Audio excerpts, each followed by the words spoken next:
She died on a Tuesday. That was the part nobody wanted to put in the report. The official language would say, operationally compromised, and mission-critical loss of biological function. But Maren Voss died on a Tuesday in a drainage channel behind a Parisian market, and the last thing she smelled was rain on old stone and the faint copper of her own blood spreading into the gutter water. She was 31 years old. She had a scar on her jaw from a childhood fall off a bicycle in Hamburg. She liked bad coffee and good maps. She was gone before the second Veth patrol cruiser finished its sweep of the arrondissement. That should have been the end of her. It wasn't. 3 weeks before she died, Maren had been eating figs. That detail embarrassed her later, in the way that small humans do when they exist alongside catastrophic ones. She had been sitting in a cafe on the Rue du Temple, with a paper bag of figs from the market across the street, eating them one at a time, watching a Veth logistics officer named Shurin 7 discuss tonnage projections with two of his subordinates over what appeared to be tea. The Veth drank a lot of things that looked like tea. Maren had spent 2 years studying their commerce networks and still did not know whether they actually tasted anything. Her handler, Rael, was in her earpiece. "He's moved the delivery window," Rael said. 48 hours, not 72. I heard him. She ate another fig. "My Veth is better than yours. Your Veth is exactly as good as mine, because I'm the one who taught it to you. You taught me the words. I learned the music." Rael made a sound that was not quite a laugh. He was 3 kilometers away, in a rented apartment full of surveillance equipment and bad furniture, and she could picture him exactly. Leaning forward in his chair, one hand hovering near a keyboard he wasn't touching. The careful stillness of a man who had learned that all his nervous energy had to go somewhere quiet. She had known him for 6 years. She knew the sound of every version of his silence. Shurin 7 was one of the Veth Consolidation Authority's senior procurement officers, which in practice meant he was the alien who decided which human settlements received food allocations and which ones didn't, and also which human-adjacent black markets received military-grade Veth isotope cells on the informal side of his ledger. The isotope cells were the problem. 20 of them, enough to sterilize a city district if properly configured, had vanished from a consolidation authority manifest 3 months ago and reappeared in shipping records tied to a human intermediary named Benedict Haas, who was tied to Shurin 7's secondary accounts, who was tied to a splinter faction of the Veth Expansion Directorate that the Consolidation Authority itself considered extremist and embarrassing. Even the aliens had their arms dealers. Maren's job was to find where the cells were going before they got there. She ate her last fig and watched Shurin 7 leave. Shurin moved with the particular unhurried authority that senior Veth officials cultivated as a matter of course. He was tall even by Veth standards. His elongated skull carried at an angle that looked, to human eyes, like condescension but was actually something closer to a navigational habit. The Veth had evolved in environments with low overhead clearance and hadn't fully shed the carriage. His robes were an administrative gray with the bone-colored trim that indicated rank within the Consolidation Authority's Commerce Division. He walked through the cafe's outdoor terrace with 2 subordinates flanking him at the respectful distance that Veth protocol demanded for someone of his tier. And the humans at the surrounding tables did what humans in occupied Paris had learned to do. They became very interested in their coffee cups. Maren was the exception, but she was practiced enough at appearing to be the rule that the distinction didn't show. She watched him flag a transport, a long, low Veth administrative vehicle, blue-black and nearly silent, and disappear into it. She noted the transport number. She noted the direction. She noted the time, which was 17 minutes later than Shurin 7's usual Tuesday schedule. 17 minutes was a small thing. Small things were, in Maren's experience, the only things worth tracking. The safe house on the Ile St. Louis was 3 rooms and a smell of must and someone else's cooking oil. Rael had put a map on the wall, an actual paper map, because the Veth could ghost digital signals but paper was just paper, and marked the transit nodes in red. Maren stood in front of it with her arms crossed, tracking the logic of the network the way she'd been trained. Follow the money, then follow the fear, then follow whatever the money and the fear were both pointing at. Haas moves the cells to a drop point. Shurin 7's people collect. The Directorate faction gets what it paid for. She touched a red mark near the map's eastern edge. But this node here, this is wrong. It's 3 transfers removed from anything Shurin 7 controls. That's not logistics, that's distance. He's cutting himself out, Rael said. He's cutting himself out after someone already knows about it. She looked at him. Someone told the directorate that Haas had what they needed, before Haas even had it, which means someone inside the Consolidation Authority is running both ends. Rael was quiet for a moment. Then, that's above our authorization level. I know, Marin, I know. She turned away from the map. But we're already here. He didn't argue. That was the thing about Rael. He knew when she was right, and he hated it, and he still didn't argue. He poured her a cup of coffee from the small pot on the counter. It was terrible coffee. She drank all of it. The apartment had 3 windows, all of which looked out onto a small interior courtyard shared with 2 other buildings. In the evenings, someone in the building opposite cooked something with garlic that made the whole courtyard smell like a home. Marin had started timing her evenings by it, the way people used to time their evenings by the news. She found this mildly embarrassing, and did not mention it to Rael. They had a system for the safe house. She took the bedroom. He took the couch, which was too short for him, and which he never complained about. She was gone by 6 most mornings, back by 9 in the evening. He was there whenever she returned. At the map or at the surveillance terminal, or occasionally, when he thought she was later than expected, standing near the window in the way that people stand near windows when they're waiting and don't want to admit it. 6 years.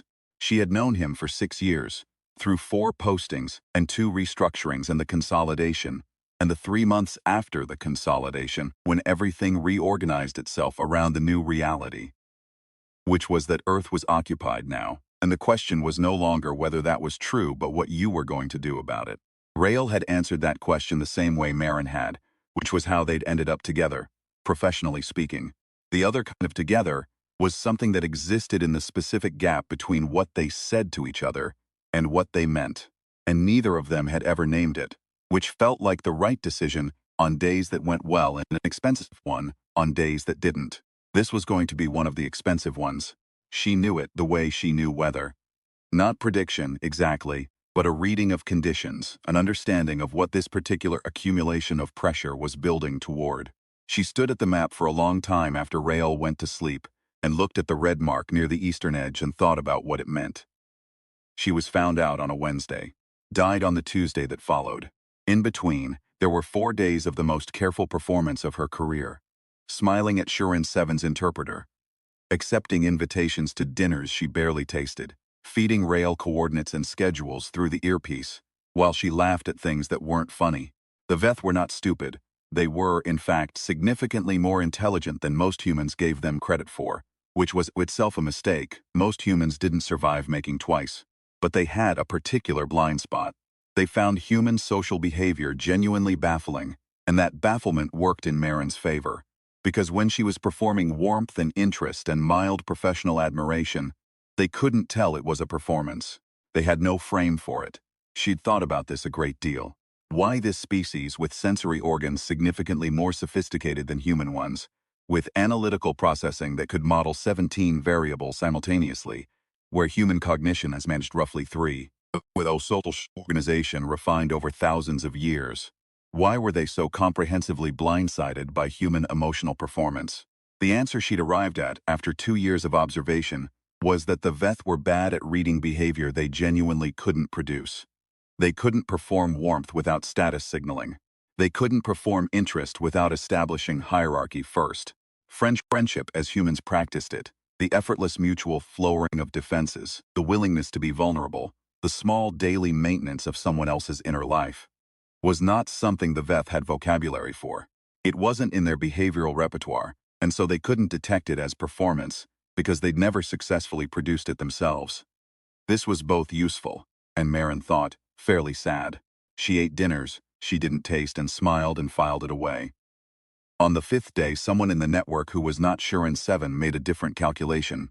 She didn't know this until later. What she knew at the time was that the delivery window had moved again. This time only 6 hours notice, and that Rael's voice in her earpiece had a quality she'd learned to recognize. The tightness that wasn't panic but was adjacent to it, the voice of someone who had run the numbers and was not pleased with the results. "Someone burned you," he said. "I don't know who, I don't know how much they have. Pull out now. If I pull out now, the cells move tonight and we lose the node. Marin. I'm not pulling out." She was already in motion, moving through the hotel corridor where Shurin 7's Thursday dinner was happening, moving with the purposeful mildness of someone who is going to the bathroom and not the exit. I'm going to get eyes on the dock. Give me 40 minutes. She did not have 40 minutes. She had 11. The team that found her was 4 Veth operatives in civilian dress, which meant they were either Expansion Directorate or Consolidation Authority Internal Security, and the distinction stopped mattering fairly quickly because they were all shooting. She was in the drainage channel behind the market in less than 3 minutes. She'd run the route in her head 100 times, which was the kind of habit that intelligence work builds and never apologizes for. And she made it to the channel, and then she didn't make it further. It was very cold. The water was shallow and very cold and smelled like old stone and iron. She was still aware of the sky. That was the last thing she was aware of, specifically. A strip of Paris sky between the roof lines, gray and ordinary, the color of concrete and patience, entirely uninvested in what was happening below it. The city had seen many things over its long centuries. This was one more. Then Rael was there, and she stopped being aware of the sky. He applied pressure with both hands and talked to her. He said her name. He said other things she couldn't hear anymore, but she could feel the vibration of them, the shape of words against the air. And she understood without processing it that he was trying to keep her present, that the words were less information than contact, less meaning than proximity. She couldn't respond. Her hands weren't working. Her hands were very cold, and the rest of her was cold, and the sky was very gray and ordinary. He called in the extraction anyway. She woke up speaking. That was the detail that surprised the technicians most. Not the fact that she woke up at all, which was already statistically remarkable, but that the first thing she did was form words. Complete sentences.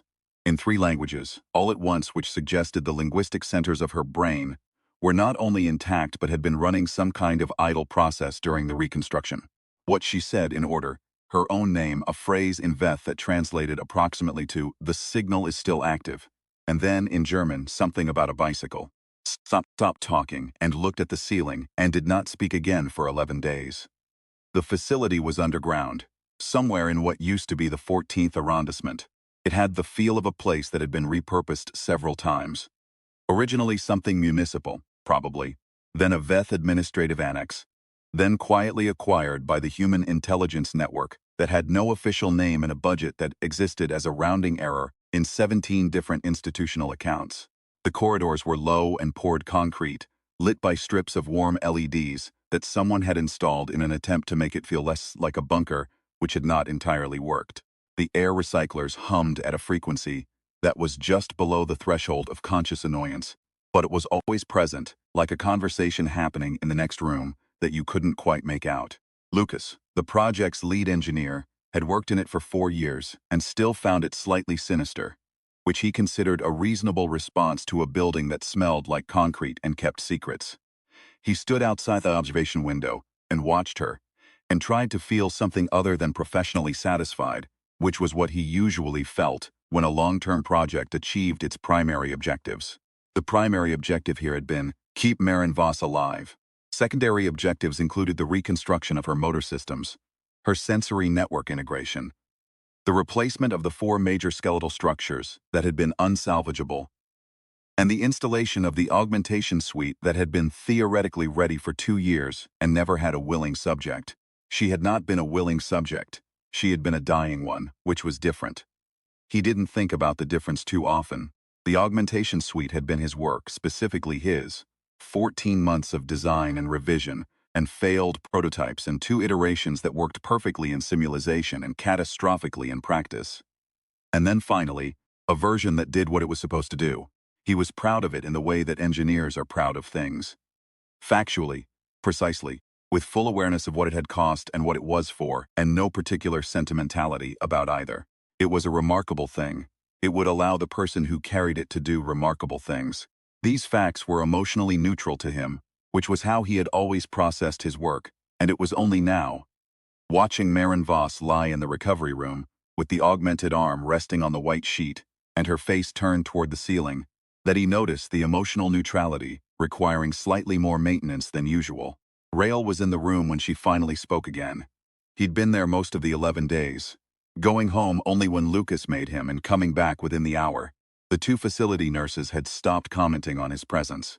He'd developed a habit of sitting in the chair in the corner with a tablet he wasn't reading and a cup of coffee he wasn't drinking, just being there in the particular way that someone is there when when they are waiting for something they don't have words for.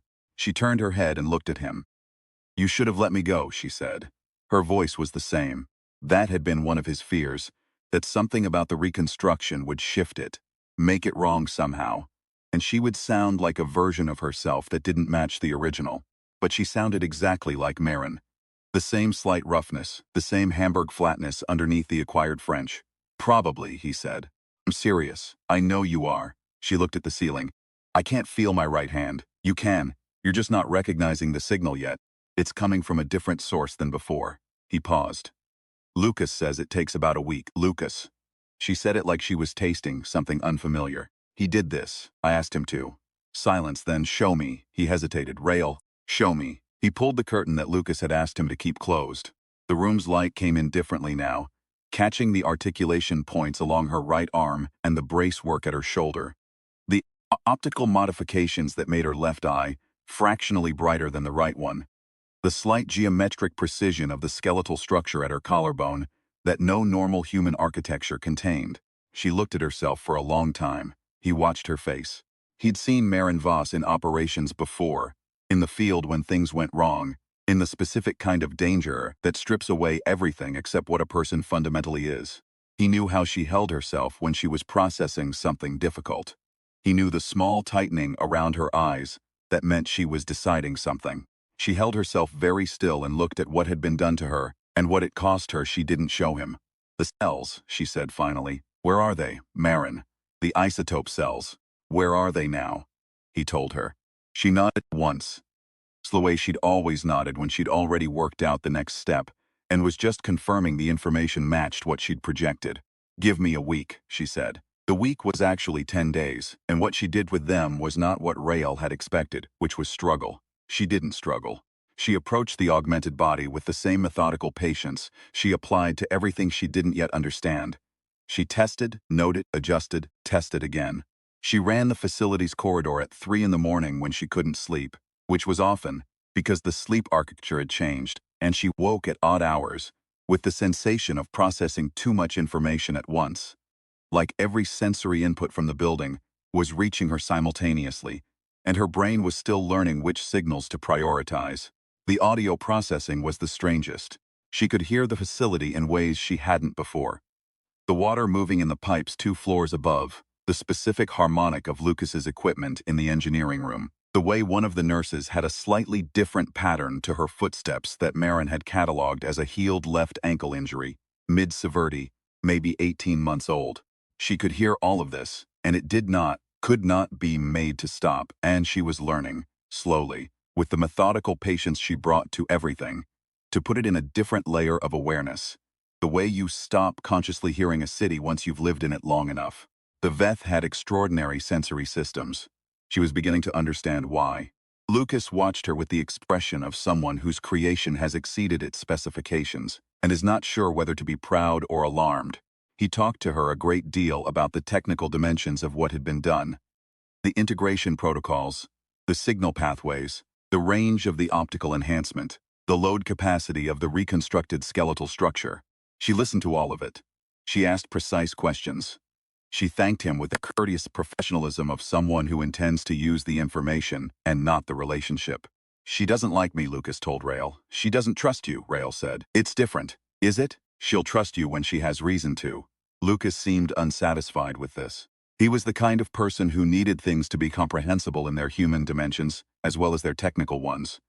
And Marin's human dimensions were not currently legible to him. Rael understood this. He also understood, in a way that Lucas probably didn't, that Marin's human dimensions were very much present. She was not managing well, underneath the performance of managing well, and the distance she kept from Lucas was partly the distance you keep from the person who remade you when you hadn't asked to be remade, and don't yet know whether you're grateful. What Rael could see that Lucas couldn't was the moments between moments. The way she would stop in the middle of the corridor and stand very still for 5 or 6 seconds before continuing, as if she was running a diagnostic on her own responses and waiting for the results. The way she looked at her hands, both of them one at a time, with an expression that was not grief exactly, but was the specific cousin of grief that shows up when you are looking at something that used to be simple and is now complicated. The way she still, sometimes reached for her coffee with her left hand when her right one was perfectly functional. Because the muscle memory hadn't updated, and the body knew what it knew. He didn't tell Lucas any of this. It wasn't his to share. On the 10th day, she came to find him. He was at the map, the same paper map from the Ile St. Louis safe house, which he'd brought here, which felt foolish in retrospect, but which he hadn't been able to leave behind. She stood in the doorway in the dark and looked at it with him. Shuren 7 moved the delivery again, she said. I heard Lucas's comm traffic. You've been tracking it. Yes, 48 hours. 36 as of this morning. She came and stood next to him at the map. She smelled like the facility, antiseptic and recycled air, and something underneath that which was just her, unchanged, the specific human particular of her. He was aware of it the way he was aware of most things about her, carefully and sideways, the way you look at something bright. I need to go to the drop point, she said. I know. You're going to tell me you need more time. I'm going to tell you that you've had 10 days, and I'm going to believe you when you tell me you're ready. He looked at her. Are you ready? She looked at the map for a moment. Then she reached out and touched the red mark near the eastern edge. The same mark she'd touched before, the wrong node, the one that had told her someone was running both ends. And her fingertip left a small precise impression in the paper, because she still hadn't fully calibrated the pressure her right hand applied. She looked at the impression. She didn't say anything. The hand will sort itself out, he said. I know. She withdrew it. Yes. I'm ready. He pulled out his earpiece, the spare which he'd been carrying since the drainage channel, and handed it to her. She took it with her left hand, the familiar one, and put it in. Don't do anything I'd regret, he said. I never do anything you'd regret, she said. I do things I'd regret. It's a different category. He almost smiled. She almost smiled back. Then she was gone. And he was alone with the map and the bad coffee and the recycled air, which was exactly where he'd been before, except that everything had changed. The drop point was a former cold storage facility near the city's eastern logistics corridor, which the Veth used as a secondary customs node, and which, unofficially, processed about 30% more cargo than its manifest ever reflected. The building dated to the 1960s, poured concrete, low ceilings, built without any aesthetic ambition, purely functional in the way that buildings are when they know they'll be repurposed by whoever comes next. The Veth had added their own infrastructure along the exterior. Blue-black utility conduits, sensor housings, the lattice of their logistics network integration hanging off the old concrete like an extremely organized vine. Shuren 7's contact was a human intermediary named Huss, Benedictus, mid-50s, gray at the temples, the careful blandness of a man who had made himself forgettable by intention and sustained it so long it had become real. He arrived with a transport case and 2 bodyguards, and the unhurried manner of someone who had done this before. He parked his vehicle in the small lot adjacent to the facility, sat inside it for 40 seconds. Marin counted, watching from across the street, and then got out with the transport case as if this were a completely ordinary delivery on a completely ordinary morning. He was very good at this. She could see why Shuren 7 had used him. She watched him from across the street through optics that were no longer just eyes. She could read the tension in Haas's shoulders from 40 meters. Could see the micro-expressions crossing his face as he waited. The small betrayals of anxiety that his overall composure was designed to conceal. Could count the heartbeats of both bodyguards by the pulse visible in their throats. She could see that the bodyguard on the left had a slightly elevated heart rate even at rest, which might mean anxiety, or might mean caffeine, or might mean a cardiac condition. And she filed it away with the same automatic efficiency that the augmentation seemed to impose on all sensory input, which was, everything is data. All data is relevant until proven otherwise. This was new. This was strange. This was, she thought, something she would need to decide about later when there was time. Rail was in her earpiece. 2 Veth coming from the north. Shuren 7's people, they're early. I see them. Marin, there are more behind them. This isn't just a handoff. I know. She watched the Veth delegation approach. 8 of them, not 2. Moving in the loose formation the Veth used when they expected resistance and didn't want to signal it.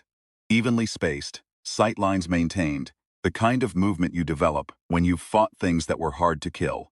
Shuren 7 is cleaning up. Haas doesn't know he's the mess. Get out. Not yet. Marin. Not yet. She was already moving, not running, the careful unhurried movement of someone who belongs on the street they're walking down, and the augmented musculature made her faster than she looked. Much faster, faster than she was still completely accustomed to, and she reached the service entrance of the facility before the Veth delegation reached Haas. Service entrance was locked, which stopped her for approximately 3 seconds. She went through the entrance. She moved through the facility in the dark, using the enhanced optics, following the heat signatures of Haas and his bodyguards to the interior dock, where the transport case was already open, and the isotope cells were in a neat row under the loading lights. The cells were compact, smaller than she'd expected from the manifest descriptions, each one the size of a large thermos, brushed titanium, and Veth ceramic composite, the housing designed to be invisible in transit. 20 of them, arranged in 2 rows of 10, and even without instrumentation, she could see the slight warm shimmer at the seams that indicated active containment. She came into the dock from above, from the catwalk, and dropped to the floor between Haas and the case, and the sound of her landing was quieter than it should have been. Haas stared at her. The bodyguard on the left moved first. She'd expected him. He was the anxious one, and she put her right hand flat on the concrete floor in a gesture that was part instinct and part practice signal. Not a threat, a pause. He stopped. Either he read it correctly or that of the augmented arm changed his calculation. Probably both. "The people you're waiting for," she said. In the careful Veth-accented French he would understand. "Are here to kill you." He stared. One of his bodyguards reached for a weapon. "Please don't," she said. "I'm trying to save your life and also stop a mass casualty event, and I need your help for about 4 minutes, this. After which you can make your own decisions, and I will not be your problem." The bodyguard didn't move. Haas looked at her face, which was the same face she'd always had, and then at the arm that wasn't, and then back at her face. "What are you?" he said. "Someone who was killed in a drainage channel 3 weeks ago and chose to be inconvenient about it," she said. "The cells. I need the transport codes." He looked at the cells. He looked at her. She could see the calculation happening. The specific arithmetic of a man who had spent his career reading situations and identifying which choices were available to him and what each one cost. He was very fast at it, which was why he'd survived this long. "If Shuren 7 is burning me," he said slowly, "then the codes go to you and I have nothing. If you don't give me the codes in the next 90 seconds, you have nothing and you're dead," she said. "This is not a negotiation. I'm offering you a path out. You can spend the time arguing or you can spend it moving." 40 seconds later, she had the codes in her hand, transmitted to Rail's terminal. Haas and his bodyguards were moving toward the facility's west service exit. The Veth delegation was coming through the main dock doors. The next 11 minutes were the worst and best of her life, in the sense that they were the first time she understood what had been done to her, not as loss but as something else. Something that didn't have a clean name yet. Something that was hers whether she'd chosen it or not. She moved through the facility with the 8 Veth soldiers who had come to end Shuren 7's loose end, and they were faster than humans and stronger than humans, and their weapons were calibrated for human biology. And she was not currently entirely human biology. This mattered. A shot that should have dropped her rerouted through damage-tolerance architecture and left her with a grinding feedback in her right shoulder that she noted and set aside. She set aside 3 other things in quick succession. She didn't set aside the knowledge that 2 of the Veth soldiers were between her and the exit, and she didn't set aside Rail's voice in her ear telling her there were more outside. She set aside the part of her that had told him she would rather be dead than this. She set that aside completely, fully, with the clean decision of someone who has run out of the luxury of ambivalence, and moved. The Veth were excellent soldiers. They were fast and precise, and they communicated in ways that were largely imperceptible to human senses.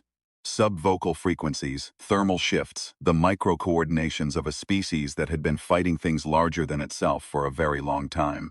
Against a human operative, even an excellent one, they would have been overwhelming. She was not a human operative. Not exactly. Not anymore. She knew where each of them was by heat signature and acoustic echo. She could predict their repositioning by the micro-movements that preceded it. The slight shift of weight, the tensioning of the augmented pressure-sensed feedback in her shoulder that resolved the angle and speed of something coming before it arrived. She could not outfight all 8 of them. She never tried. What she could do was be in the wrong places for all of them simultaneously, in a pattern that was less strategy than the application of one very specific human ability. The capacity to hold 7 things in mind at once and act on all of them with full commitment to the 8th, which was the thing she actually wanted, which was the exit. 2 minutes. She moved through them like they were furniture she was rearranging. Haas made it out. The transport codes were transmitted to Rail before the 6th minute. By the 7th, the Consolidation Authority's response units had the location, and the cells were quarantined under their own authority.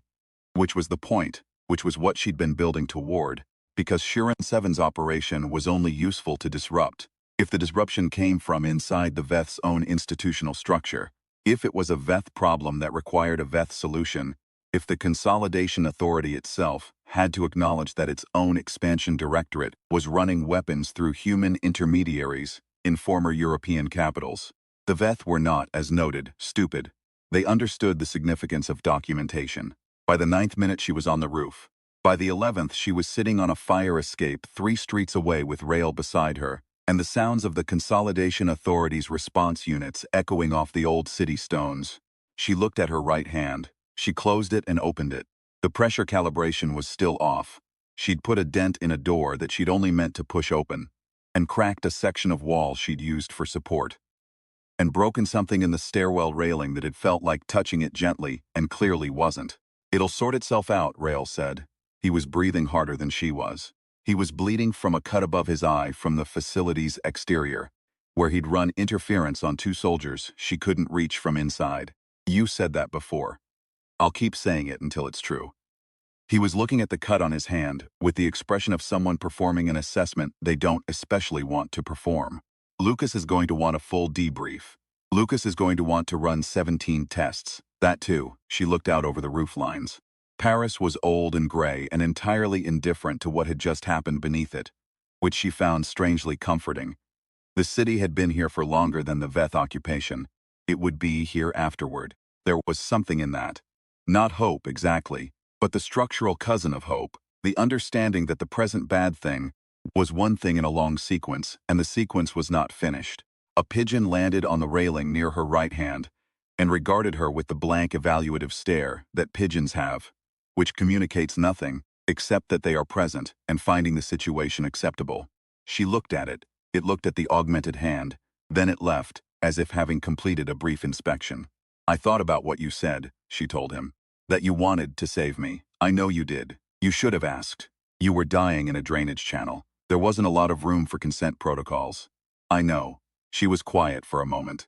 A light came on in an apartment window across the street. Someone waking up at an odd hour, visible for a moment before the curtain closed.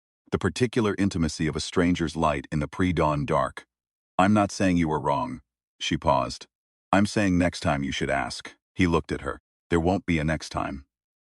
She gave him the look that meant she knew something he didn't, which was the expression he'd been seeing on her face for 6 years, and he thought, probably not. Probably this was singular. Probably nothing would happen to her again that couldn't be handled by the ordinary instruments of human survival and intelligence work, and good judgment. He thought this, and did not quite believe it, and decided not to say so. "Shirin 7, she said, "in custody. The Consolidation Authority arrested him 40 minutes ago. Apparently they're very embarrassed." "They should be." She turned and looked at him directly. "It's not over. It never is. The Directorate faction still has buyers. The cells are quarantined, but the network is still intact. Someone ran both ends of this operation, and it wasn't Shirin 7. She paused. Someone who knew about Haas before Haas even had the cells. Someone inside the Consolidation Authority's upper structure who was willing to use a rogue Directorate faction as cover for something they needed off the books. Rail was quiet. He knew she was right. She was almost always right about the shape of things. The structural logic of the network she spent years learning.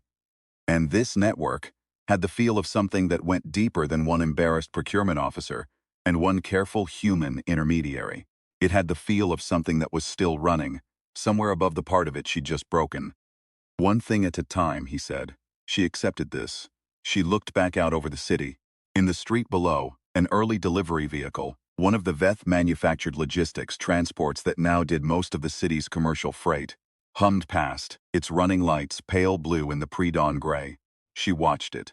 She thought about the meeting she had not known was a performance until it was over, the dinners she'd barely tasted, the interpreter who'd watched her with the particular quality of Veth attention that looks like boredom and isn't.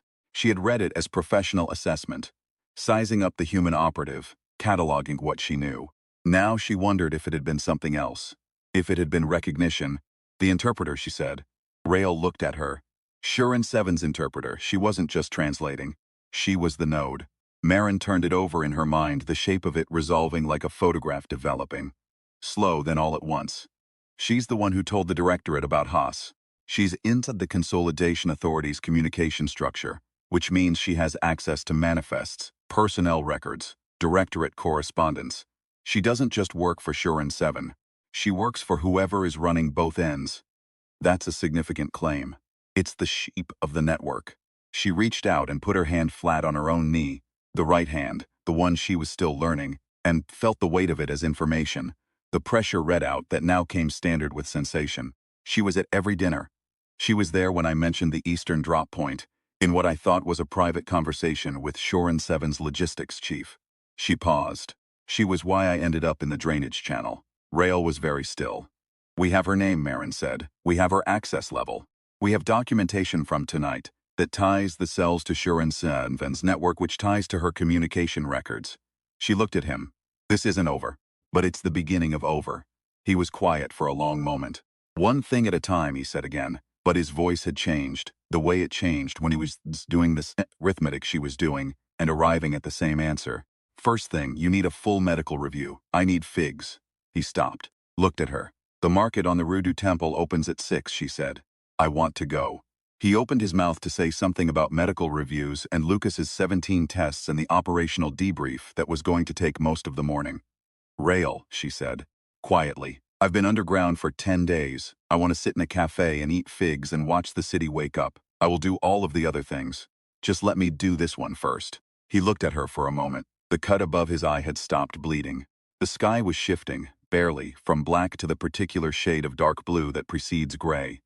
The city gathering itself for another day, unhurried, the same way it had been gathering itself for centuries, occupation or no occupation. Okay, he said. He didn't say anything else. He stood up and offered her his hand, the normal one, and she took it with her right hand, the wrong one. And they climbed down from the fire escape and walked through the early city toward the market. The streets were wet from overnight rain. The stones were the particular dark gray of Paris cobblestones when they're wet, the same color they'd been when she'd been lying in the drainage channel looking at the sky. Except that now she was upright and walking, and the gray was just the color of a city in the morning, and not the color of an ending. The air smelled like water and bread from a boulangerie somewhere nearby, and the cold blue faint exhaust of Veth logistics vehicles on their early routes. She walked and she listened and she processed as she was always processing now. The building across the street was 3 degrees warmer on the left side, sun exposure from the eastern angle. The man in the window of the tobacco on the corner had been there for at least 20 minutes, comfortable, reading. The market was 2 blocks ahead, and she could already hear it. The early vendors, the carts, the particular percussion of a market setting up. She was 31 years old. She had a scar on her jaw from a childhood fall off a bicycle in Hamburg. She liked bad coffee and good maps. She was not entirely what she used to be, but she was more. And the network was still running, somewhere above the part she'd broken. And she knew the shape of it now, the interpreter, the upper structure, the buyers who were still waiting. And she filed all of it away. In the meticulous way she filed everything. The methodical patience she brought to problems she hadn't solved yet. The steady human stubbornness of someone who has already died once and found it insufficient reason to stop. The market appeared ahead of them, open, lit, ordinary and extraordinary in the specific way that markets are before the city, fully wakes. Vendors in the half-light, the smell of stone fruit and coffee and cold morning air, the soft commerce of people exchanging what they had for what they needed. A woman at the nearest stall held out a paper bag. Marin reached for it with her right hand and applied, this time, exactly the right amount of pressure. Small things, the only things worth tracking. She ate a fig and looked at the gray Paris sky and thought, not yet, not finished. But not finished is the beginning of something. She was already planning the next move.